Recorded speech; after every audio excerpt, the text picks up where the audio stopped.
Ben Studio is really about making a game that we want to play.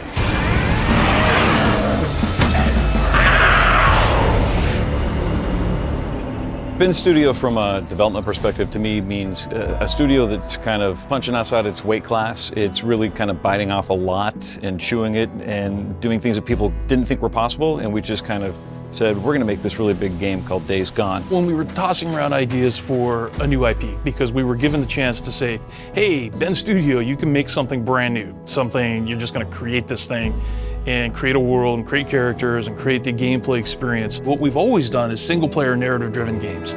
You know, all the Siphon Filter games and Resistance Retribution and Uncharted, of course. We learned so much from working on Uncharted for how to tell that kind of a story. From the start of the process, we had about 40 to 50 people, but we realized it's next gen, it's big, we need to grow, and so we brought people on strategically to kind of, you know, from other AAA studios to kind of really help us, you know, up our game in every department. At this point, we're sitting at about 130 people total in the studio, so it's much bigger than we've ever been, but still way smaller than you would expect for a game this big.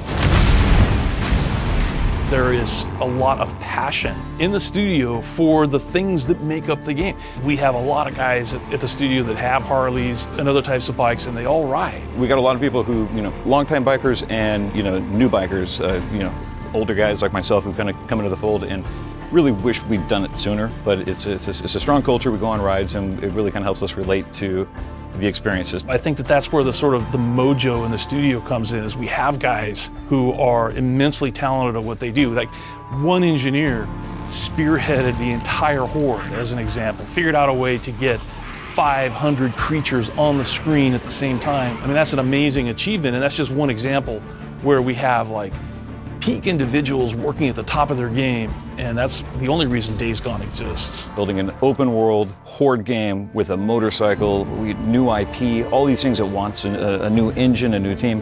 I think that it's just our ability to kind of declare, this is our mission statement, this is our goal, and just kind of do whatever it takes to achieve it. I think that that's our superpower, and we just went for it. In a way, I think that's like Deacon from the game, going up against a horde. That's been a metaphor for us making Days Gone. And I think that's only possible at Ben Studio.